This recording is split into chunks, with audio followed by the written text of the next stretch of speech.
ओम शांति। 30 अप्रैल 2025 बाबा के महावाक्य। मीठे बच्चे, बाप तुम्हें पुरुषोत्तम बनाने के लिए पढ़ा रहे हैं। तुम अभी कनिष्ठ से उत्तम पुरुष बनते हो। सबसे उत्तम हैं देवताएं। प्रश्न: यहाँ तुम बच्चे कौन सी मेहनत करते हो जो सतयुग में नहीं होगी? उत्तर: यहाँ देह सहित देह के सब संबंधों को भूल आत्म अभिमानी हो शरीर छोड़ने में बहुत मेहनत करनी पड़ती है। सतयुग में बिना मेहनत बैठे बैठे शरीर छोड़ देंगे। अभी यही मेहनत व अभ्यास करते हो कि हम आत्मा हैं। हमें इस पुरानी दुनिया पुराने शरीर को छोड़ना है, नया लेना है। सतयुग में इस अभ्यास की जरूरत नहीं। गीत।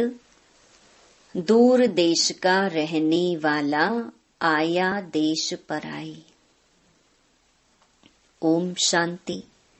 मीठे मीठे रूहानी बच्चे जानते हैं कि फिर से यानी कल्प कल्प के बाद इसको कहा जाता है फिर से दूर देश का रहने वाला आए हैं देश पर आए। यह सिर्फ उस एक के लिए ही गायन है। उनको ही सब याद करते हैं। वह है विचित्र। उनका कोई चित्र नहीं। ब्रह्मा विष्णु शंकर को देवता कहा जाता है। शिव भगवानुवाच कहा जाता है। वह रहते हैं परम धाम में।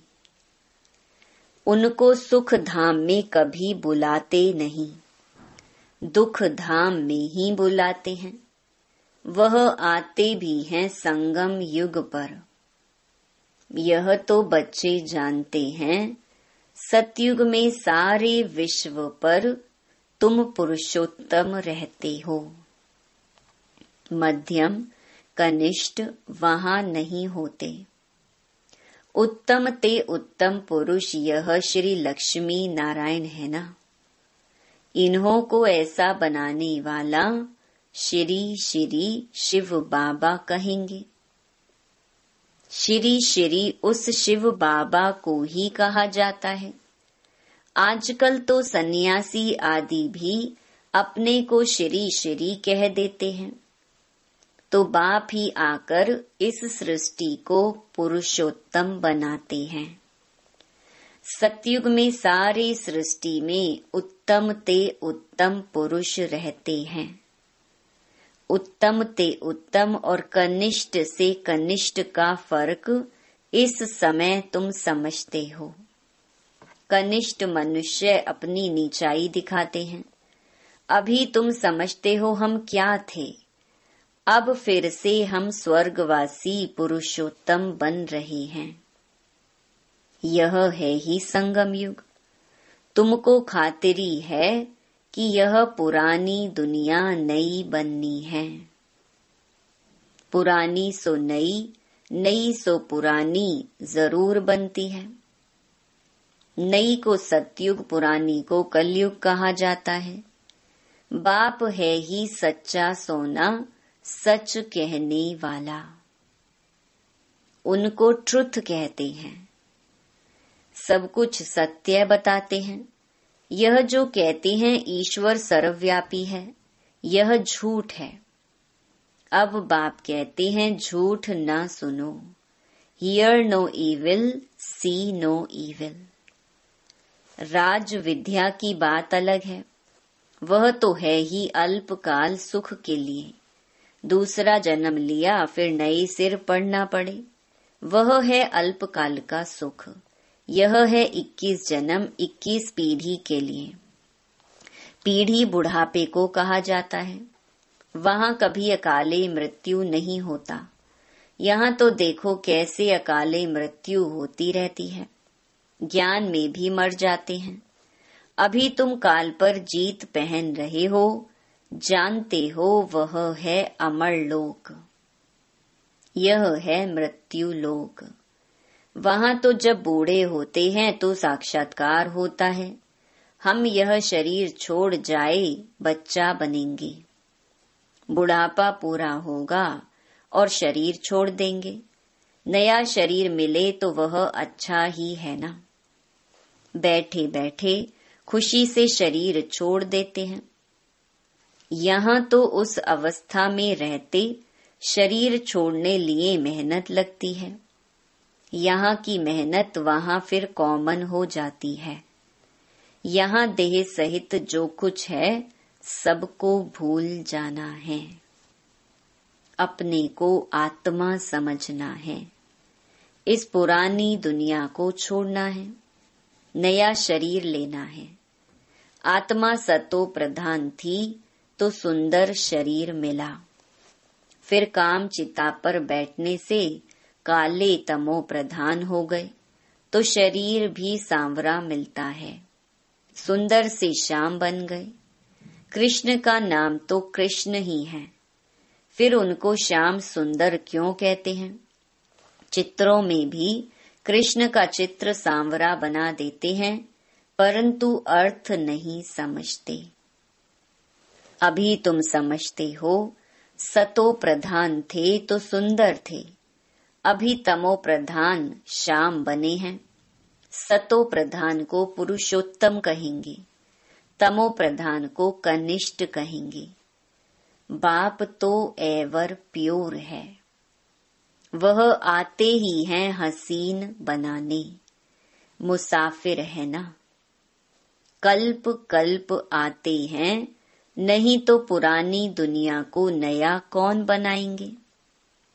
यह तो पतित छीछी दुनिया है, इन बातों को दुनिया में कोई नहीं जानते। अब तुम जानते हो, बाप हमको पुरुषोत्तम बनाने लिए पढ़ा रहे हैं।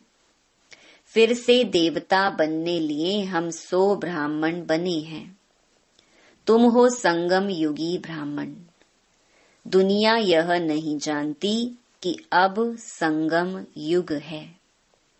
शास्त्रों में लाखों वर्ष कल्प की आयु लिख दी है, तो समझते हैं कलयुग तो अभी बच्चा है। अभी तुम दिल में समझते हो हम यहाँ आए हैं उत्तम ते उत्तम, कलयुगी पतित से सतयुगी पावन, मनुष्य से देवता बनने लिए। ग्रंथ में भी महिमा है, मूत पलीती कप्पड़ धोए, परंतु ग्रंथ पढ़ने वाले भी अर्थ नहीं समझते। इस समय तो बाप आकर सारी दुनिया के मनुष्य मात्र को साफ करते हैं। तुम उस बाप के सामने बैठे हो, बाप ही बच्चों को समझाते हैं। यह रचता और रचना की नॉलेज और कोई जानते ही नहीं।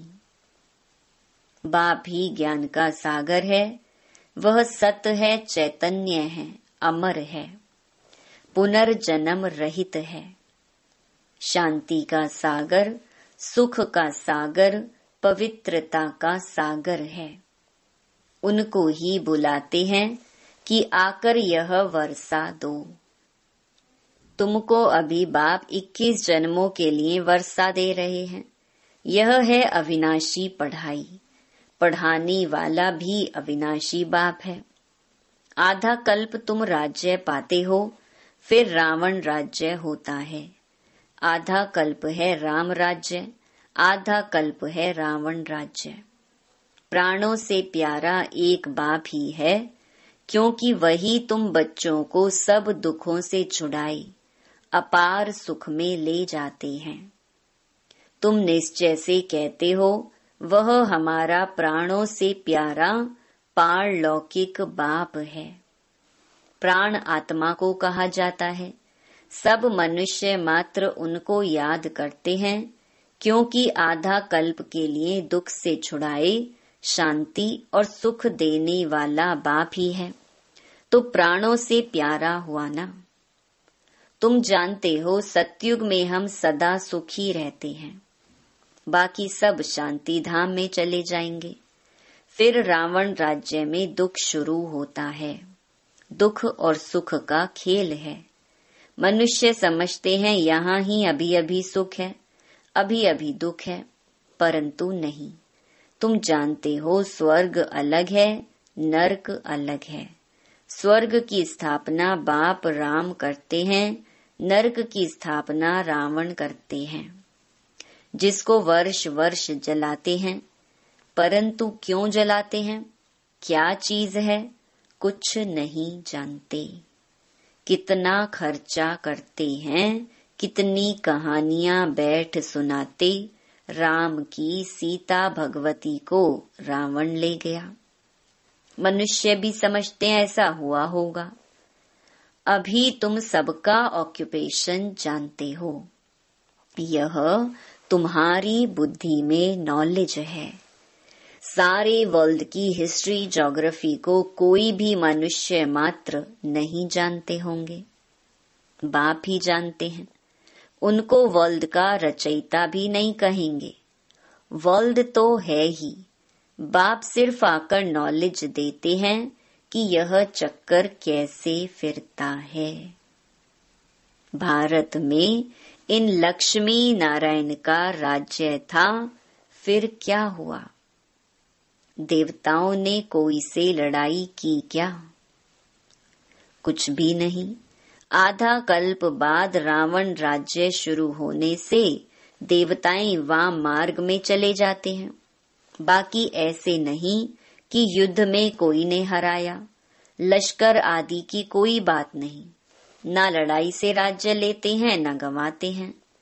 यह तो योग में रह पवित्र बन पवित्र राज्य तुम स्थापन करते हो। बाकी हाथ में कोई चीज नहीं। यह है डबल अहिंसा। एक तो पवित्रता की अहिंसा, दूसरा तुम किसको दुख नहीं देते। सबसे कड़ी हिंसा है काम कटारी की, जो ही आदि मध्य अंत दुख देती है। रावण के राज्य में ही दुख शुरू होता है, बीमारियां शुरू हो जाती हैं। कितनी ढेर बीमारियां हैं, अनेक प्रकार की दवाइयां निकलती रहती हैं। रोगी बन पड़े हैं ना। तुम इस योग बल से 21 जन्मों के लिए निरोगी बनते हो। वहां दुख व बीमारी का नाम निशान नहीं रहता। उसके लिए तुम पढ़ रहे हो। बच्चे जानते हैं भगवान हमको पढ़ाकर भगवान भगवती बना रहे हैं। पढ़ाई भी कितनी सहज है। आधा पौना घंटे में सारे चक्कर का नॉलेज समझा देते हैं। 84 जन्म भी कौन कौन लेते हैं यह तुम जानते हो। भगवान हमको पढ़ाते हैं, वह है ही निराकार। सच्चा सच्चा उनका नाम है शिव। कल्याणकारी है ना, सर्व का कल्याणकारी, सर्व का सद्गति दाता है। ऊंच ते ऊंच बाप, ऊंच ते ऊंच मनुष्य बनाते हैं। बाप पढ़ाकर होशियार बनाए, अब कहते हैं जाकर पढ़ाओ। इन ब्रह्मा कुमार कुमारियों को पढ़ाने वाला शिव बाबा है। ब्रह्मा द्वारा तुमको एडॉप्ट किया है। प्रजापिता ब्रह्मा कहाँ से आया, इस बात में ही मूंझते हैं। इनको एडॉप्ट किया, कहते हैं बहुत जन्मों के अंत में। अब बहुत जन्म किसने लिए? इन लक्ष्मी नारायण ने ही पूरे 84 जन्म लिए हैं। इसलिए कृष्ण के लिए कह देते हैं श्याम सुंदर। हम सो सुंदर थे, फिर 2 कला कम हुई। कला कम होते होते अभी 9 कला हो गए हैं। अभी तमो प्रधान से फिर सतो प्रधान कैसे बने? बाप कहते हैं मुझे याद करो तो तुम पावन बन जाएंगे। यह भी जानते हो यह रुद्र ज्ञान यज्ञ है। अब यज्ञ में चाहिए ब्राह्मण। तुम सच्चे ब्राह्मण हो, सच्ची गीता सुनाने वाले, इसीलिए तुम लिखते भी हो सच्ची गीता पाठशाला। उस गीता में तो नाम ही बदल दिया है। हाँ, जिन्होंने जैसे कल्प पहले वर्षा लिया था वही आकर लेंगे। अपनी दिल से पूछो, हम पूरा वर्षा ले सकेंगे? मनुष्य शरीर छोड़ते हैं तो खाली हाथ जाते हैं। वह विनाशी कमाई तो साथ में चलनी नहीं है। तुम शरीर छोड़ेंगे तो हाथ भर दो, क्योंकि 21 जन्मों के लिए तुम अपनी कमाई जमा कर रहे हो। मनुष्यों की तो सारी कमाई मिट्टी में मिल जाएगी।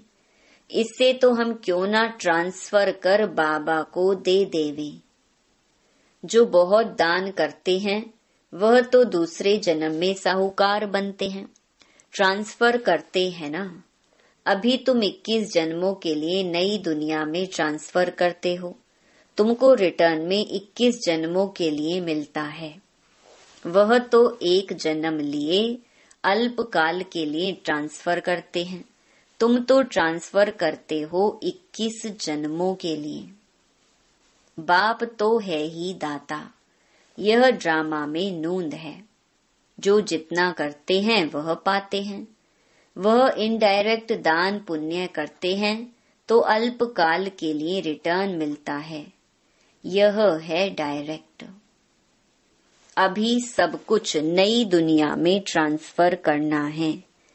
इनको माना ब्रह्मा को देखा कितनी बहादुरी की। तुम कहते हो सब कुछ ईश्वर ने दिया है। अब बाप कहते हैं यह सब हमको दो, हम तुमको विश्व की बादशाही देते हैं। बाबा ने तो फट से दे दिया, सोचा नहीं, फुल पावर दे दी। हमको विश्व की बादशाही मिलती है, वह नशा चढ़ गया। बच्चों आदि का कुछ भी ख्याल नहीं किया। देने वाला ईश्वर है तो फिर किसी की रिस्पॉन्सिबिलिटी थोड़े ही रहे। 21 जन्म के लिए ट्रांसफर कैसे करना होता है, इस बाप को, ब्रह्मा बाबा को देखो, फॉलो फादर। प्रजापिता ब्रह्मा ने किया ना। ईश्वर तो दाता है, उसने इनसे कराया। तुम भी जानते हो, हम आए हैं बाप से बादशाही लेने। दिन प्रतिदिन टाइम थोड़ा होता जाता है। आफतें ऐसी आएंगी, बात मत पूछो। व्यापारियों का सांस तो मुट्ठी में रहता है, कोई जमघट ना आ जाए। सिपाही का मुंह देख मनुष्य बेहोश हो जाते हैं। आगे चल बहुत तंग करेंगे। सोना आदि कुछ भी रखने नहीं देंगे। बाकी तुम्हारे पास क्या रहेगा? पैसे ही नहीं रहेंगे जो कुछ खरीद कर सको। नोट आदि भी चल ना सके। राज्य बदल जाता है। पिछाड़ी में बहुत दुखी हो मरते हैं। बहुत दुख के बाद फिर सुख होगा। यह है खूने नाहे खेल। नेचुरल कैलेमिटीज भी होंगी। इससे पहले बाप से पूरा वर्षा तो लेना चाहिए। भल घूमो फिरो, सिर्फ बाप को याद करते रहो तो पावन बन जाएंगे। बाकी आफतें बहुत आएंगी, बहुत हाय हाय करते रहेंगे। तुम बच्चों को अभी ऐसी प्रैक्टिस करनी है जो अंत में एक शिव बाबा ही याद रहे। उसकी याद में ही रहकर शरीर छोड़ें और कोई मित्र संबंधी आदि याद ना आए। यह प्रैक्टिस करनी है। बाप को ही याद करना है और नारायण बनना है। यह प्रैक्टिस बहुत करनी पड़े, नहीं तो बहुत पछताना पड़ेगा। और कोई की याद आई तो नापास हुआ। जो पास होते हैं वही विजय माला में पिरोए जाएंगे। अपने से पूछना चाहिए, बाप को कितना याद करते हैं। कुछ भी हाथ में होगा तो वह अंत काल याद आएगा, हाथ में नहीं होगा तो याद भी नहीं आएगा। बाप कहते हैं हमारे पास तो कुछ भी नहीं है, यह हमारी चीज नहीं है। उस नॉलेज के बदले यह लो तो 21 जन्म के लिए वर्षा मिल जाएगा, नहीं तो स्वर्ग की बादशाही गंवा देंगे। तुम यहाँ आते ही हो बाप से वर्षा लेने, पावन तो जरूर बनना पड़े, नहीं तो सजा खाकर हिसाब किताब चुकतू कर जाएंगे, पद कुछ नहीं मिलेगा। श्रीमत पर चलेंगे तो कृष्ण को गोद में ले लेंगे। कहते हैं ना, कृष्ण जैसा पति मिले व बच्चा मिले। कोई तो अच्छी रीति समझते हैं, कोई तो फिर उल्टा सुल्टा बोल देते हैं। अच्छा, मीठे मीठे सिकिलधे बच्चों प्रति मात पिता बाप दादा का याद प्यार और गुड मॉर्निंग। रूहानी बाप की रूहानी बच्चों को नमस्ते। धारणा के लिए मुख्य सार। पहला, जैसे ब्रह्मा बाबा ने अपना सब कुछ ट्रांसफर कर फुल पावर बाप को दे दी, सोचा नहीं, ऐसे फॉलो फादर कर 21 जन्मों की प्रालब्ध जमा करनी है। दूसरा, प्रैक्टिस करनी है अंत काल में एक बाप के सिवाय और कोई भी चीज याद ना आए। हमारा कुछ नहीं, सब बाबा का है। अल्फ और बे इसी स्मृति से पास हो विजय माला में आना है। वरदान, मनसा पर फुल अटेंशन देने वाले, चढ़ती कला के अनुभवी विश्व परिवर्तक भव। अब लास्ट समय में मनसा द्वारा ही विश्व परिवर्तन के निमित्त बनना है। इसीलिए अब मनसा का एक संकल्प भी व्यर्थ हुआ तो बहुत कुछ गंवाया। एक संकल्प को भी साधारण बात ना समझो। वर्तमान समय संकल्प की हलचल भी बड़ी हलचल गिनी जाती है, क्योंकि अब समय बदल गया, पुरुषार्थ की गति भी बदल गई, तो संकल्प में ही फुल स्टॉप चाहिए। जब मनसा पर इतना अटेंशन हो तब चढ़ती कला द्वारा विश्व परिवर्तक बन सकेंगे। स्लोगन, कर्म में योग का अनुभव होना अर्थात कर्म योगी बनना। अव्यक्त इशारे। कंबाइंड रूप की स्मृति से सदा विजयी बनो। आप और बाप इस कंबाइंड रूप का अनुभव करते सदा शुभ भावना, श्रेष्ठ कामना, श्रेष्ठ वाणी, श्रेष्ठ दृष्टि, श्रेष्ठ कर्म द्वारा विश्व कल्याणकारी स्वरूप का अनुभव करो तो सेकंड में सर्व समस्याओं का समाधान कर सकेंगे। सदा एक स्लोगन याद रखना, ना समस्या बनेंगे, ना समस्या को देख डगमग होंगे, स्वयं भी समाधान स्वरूप रहेंगे और दूसरों को भी समाधान देंगे। यह स्मृति सफलता स्वरूप बना देगी। अच्छा, ओम शांति।